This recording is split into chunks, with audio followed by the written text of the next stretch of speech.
Hello guys, welcome back to our channel. Episode ആരംഭിക്കുമ്പോൾ കാണിക്കുന്നത് വിശാല് പാർവിനെയും കൂട്ടിക്കൊണ്ട് ഓഫീസിലേക്ക് വരുന്നതാണ്. തനിക്ക് പേടിയുണ്ടോ എന്ന് വിശാല് ചോദിക്കുമ്പോൾ പാറു പറയുകയാണ്, ഞാനെന്തിനാ പേടിക്കുന്നത്? വിശാൽ സാറല്ലേ എൻ്റെ ഒപ്പം ഉള്ളത്. ഈ ധൈര്യമാ വേണ്ടത്. ഈ ധൈര്യമുണ്ടെങ്കിൽ അധികം വൈകാതെ തന്നെ ഗായത്രിയമ്മയെ പോലെ നമ്മുടെ ബിസിനസ്സൊക്കെ ഭരിക്കാൻ പാർവതിയെ കൊണ്ടുമാകും. മനസ്സിന്റെ ധൈര്യത്തിനൊന്നും ഒരു കുറവുമില്ല. പക്ഷേ ഗായത്രിയമ്മയെ പോലെ ആവുക എന്ന് വിചാരിച്ചാൽ അതൊന്നും നടക്കില്ല വിശാൽ സാറേ. അതൊക്കെ നടക്കും. അതിനല്ലേ ഞാനൊപ്പമുള്ളത്. അമ്മയെപ്പോലെ തന്നെ പാർവതിയെയും ഞാനൊരു ബിസിനസ്സുകാരിയാക്കി മാറ്റുമെന്ന് വിശാല് പറയുന്നു. എന്നിട്ട് വിശാല് പാർവതിനെയും കൊണ്ട് അകത്തേക്ക് കയറുകയാണ്. കുറച്ച് സമയങ്ങൾക്ക് ശേഷം പ്രഭാവതിയും പ്രതാപനും ജാസ്മിനും കൂടി അങ്ങോട്ടേക്ക് വരികയാണ്.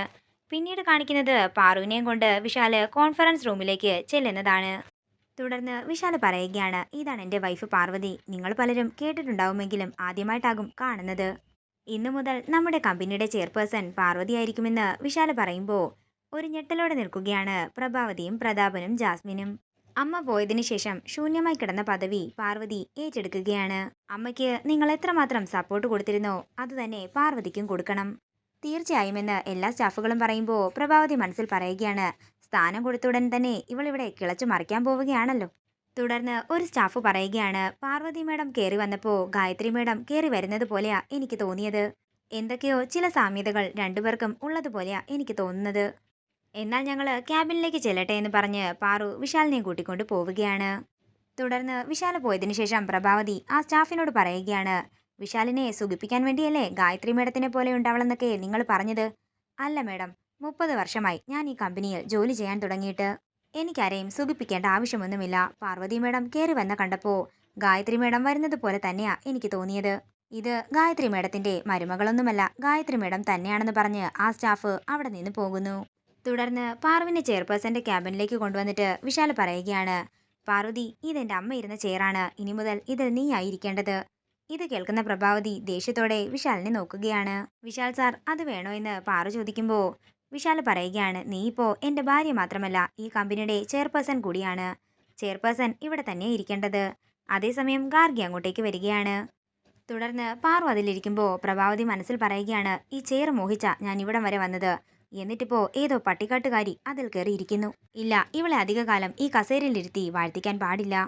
തുടർന്ന് ഗാർഗി അങ്ങോട്ടേക്ക് വന്ന് പാറുവിന് കൺഗ്രാറ്റുലേഷൻസ് പറയുകയാണ്. ഇവളെന്തിനാ ഇപ്പോൾ ഇങ്ങോട്ടേക്ക് വന്നതെന്ന് ജാസ്മിൻ പ്രഭാവതിയോട് പറയുമ്പോൾ പ്രഭാവതി പറയുകയാണ്, നീ സമാധാനമായിട്ടിരിക്കുക. എന്താണെങ്കിലും അവൾ അധികകാലം അവിടെ ഇരിക്കാൻ പോകുന്നില്ല. തുടർന്ന് ഗാർഗി പറയുകയാണ്, പാർവതി, നീ ഇങ്ങോട്ടേക്ക് വന്നപ്പോൾ ചിലരൊക്കെ നിന്നെപ്പറ്റി മുൻവിധികളൊക്കെ എഴുതി വെച്ചിട്ടുണ്ട്. നീ അതൊക്കെ തിരുത്തി കുറിക്കണം. നിന്നെക്കൊണ്ട് അതിന് സാധിക്കും പാർവതിയെന്ന് ഗാർഗി പറയുമ്പോൾ വിശാൽ പറയുകയാണ്, എങ്കിൽ നമുക്ക് തുടങ്ങിയാലോ. അത്രയും പറഞ്ഞുകൊണ്ട് ഒരു ഫയൽ എടുക്കുകയാണ് വിശാൽ. ഈ ഫയലിൽ ഒപ്പിട്ടിട്ട് വേണം നീ തുടങ്ങാനെന്ന് വിശാൽ പറയുമ്പോൾ പാറു ആ പേജുകൾ മറിച്ചിട്ട് ചോദിക്കുകയാണ്, ഇതിൻ്റെ അകത്ത് എന്താ എഴുതിയിരിക്കുന്നത് വിശാൽ സാർ? ഇത് കേൾക്കുന്ന ജാസ്മിനും പ്രഭാവതിയും പൊട്ടിച്ചിരിക്കുകയാണ്. നീ ആദ്യം അതിൽ സൈൻ ചെയ്. അയ്യോ, നിനക്ക് സൈൻ എന്ന് വെച്ചാൽ എന്താണെന്നറിയില്ലല്ലോ. വിശാൽ പറഞ്ഞതുപോലെ നീ ആദ്യം അതിൽ ഒപ്പിട് പാർവതി എന്ന് ജാസ്മിൻ പറയുമ്പോൾ വിശാൽ പാറുവിനോട് പറയുകയാണ്, ദേ ഇവിടെ ഒപ്പിടണം. ഇത് കേൾക്കുന്ന പാറു പറയുകയാണ്, ജാസ്മിൻ ഇവിടെ വന്നേ. തുടർന്ന് ജാസ്മിൻ ടേബിളിൻ്റെ അടുത്തേക്ക് വന്നിട്ട് ചോദിക്കുകയാണ്, എന്താ വേണ്ടത്? നീ അവിടെ ഇരിക്ക്. നിന്നോട് അവിടെ ഇരിക്കാനാ പറഞ്ഞതെന്ന് പാറു പറയുമ്പോൾ ജാസ്മിൻ പാറുവിൻ്റെ മുന്നിലിരിക്കുന്നു. ഇനി നീയേ അതിൽ നിന്നും ഒരു കടലാസ് എടുത്തിട്ട് ഞാൻ പറയുന്നത് പോലെ എഴുത്. ഇന്നു മുതൽ ഈ കമ്പനിയിലെ മുഴുവൻ തൊഴിലാളികളുടെയും ശമ്പളം 10% വർദ്ധിപ്പിച്ചിരിക്കുന്നു.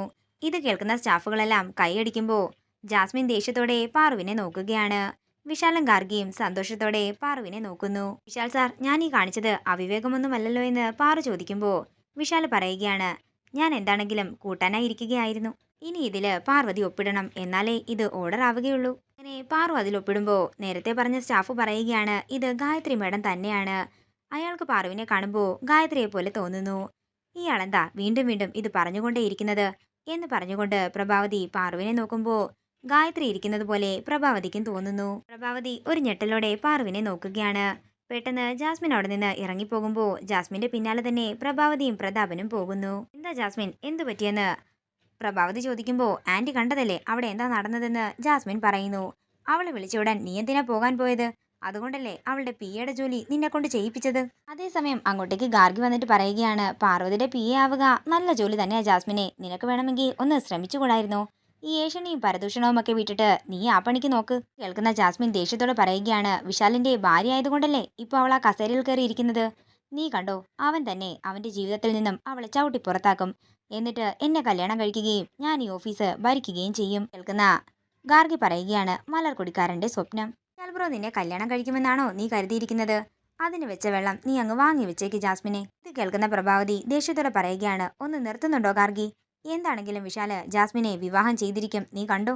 നിങ്ങൾ ഇങ്ങനെ ഇവിടെ നടക്കാത്ത കാര്യവും സ്വപ്നം കണ്ടുകൊണ്ടിരുന്നു. ഞാൻ പോവുകയാണെന്ന് ഗാർഗി പറയുന്നു. ഈ എന്റെയും വിശാലിന്റെയും വിവാഹം നടക്കില്ലേ എന്ന് ജാസ്മിൻ ചോദിക്കുമ്പോൾ ഈ പ്രഭാവതിയല്ലേ വാക്ക് തന്നിരിക്കുന്നത്, എന്താണെങ്കിലും അത് നടന്നിരിക്കുമെന്ന് പ്രഭാവതി പറയുന്നു. എന്നിട്ട് പ്രഭാവതി മനസ്സിൽ പറയുകയാണ്, ജാസ്മിനെ അപമാനിച്ചതിന്റെ ശിക്ഷ നിനക്ക് വീട്ടിൽ വരുമ്പോൾ ഞാൻ തന്നിരിക്കും പാർവതി. പിന്നീട് കാണിക്കുന്നത് ക്യാബിനിലിരുന്ന് ബോറടിക്കുന്ന പാർവതിനെയാണ്. അതേസമയം ഗായത്രി അങ്ങോട്ടേക്ക് വരികയാണ്. ഗായത്രിയെ കണ്ടുവിടാൻ സന്തോഷത്തോടെ പാർവതി ഓടിച്ചെല്ലുമ്പോൾ ഗായത്രി പറയുകയാണ്, നീ ആ കസേരയിൽ ചെന്നിരുന്നേ, ഞാനൊന്ന് കാണട്ടെ. മോൾ ആ കസേരയിലിരുന്ന് ഈ ഓഫീസ് ഭരിക്കുന്നത് കാണാൻ ഞാൻ എത്രമാത്രം ആഗ്രഹിച്ചിരുന്നെന്നറിയാമോ. എന്റെ ആഗ്രഹമാണ് വിശാൽ മോൻ സാധിച്ചു തന്നിരിക്കുന്നത്. ഇനി എന്റെ സ്ഥാനത്തിരുന്ന് ഈ കമ്പനി ഭരിക്കേണ്ടത് നീയാണ്. നിനക്ക് ചില ഉപദേശങ്ങളൊക്കെ തരാനാ ഞാൻ വന്നത്. ഞാൻ പാതി വഴിയിൽ ഉപേക്ഷിച്ചു പോയ കമ്പനി കാര്യങ്ങളെല്ലാം നീ ഇനി നടത്തിയെടുക്കണം. പിന്നെ നമ്മുടെ കുടുംബം മാത്രമല്ല, എല്ലാ കുടുംബവും നന്നായിരിക്കണമെന്നുള്ള ചിന്ത എപ്പോഴും വേണം.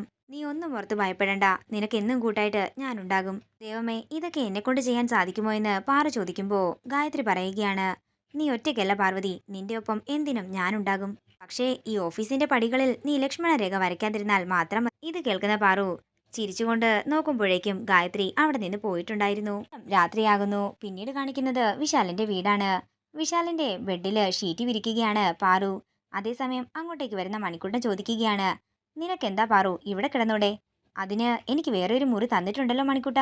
നീ ശരിക്കും ഒരു ട്യൂബ്ലൈറ്റ് തന്നെയാ. നീ ആരാണെന്ന് നീ തന്നെ ആലോചിച്ച് നോക്കു പാറു. ഞാൻ പാർവതി, അംബികയുടെ മൂത്ത മകള്, പല്ലവിയുടെ ചേച്ചി, ഉദയനൂരമ്മയ്ക്ക് പൂജ ചെയ്യുന്ന മുത്തശ്ശന്റെ പേരക്കുട്ടി. എന്റെ പാറു, ഞാൻ അതല്ല ഉദ്ദേശിച്ചത്. നീയേ വെറും പാർവതിയല്ല, നീയേ പാർവതി വിശാലാണ്. ഇത് കേൾക്കുന്ന പാറു പുഞ്ചിരിച്ചുകൊണ്ട് മണിക്കുട്ടനെ നോക്കുകയാണ്. ഇതോടുകൂടി ഇന്നത്തെ എപ്പിസോഡ് ഇവിടെ തീരുകയാണ്. വീഡിയോ ഇഷ്ടമായെങ്കിൽ മറക്കാതെ ലൈക്ക് ചെയ്യുക, ഷെയർ ചെയ്യുക. കൂടുതൽ സീരിയൽ അപ്ഡേറ്റ്സിനായി മറക്കാതെ സബ്സ്ക്രൈബ് ചെയ്യുക നയൻസ് ക്രിയേഷൻസ്.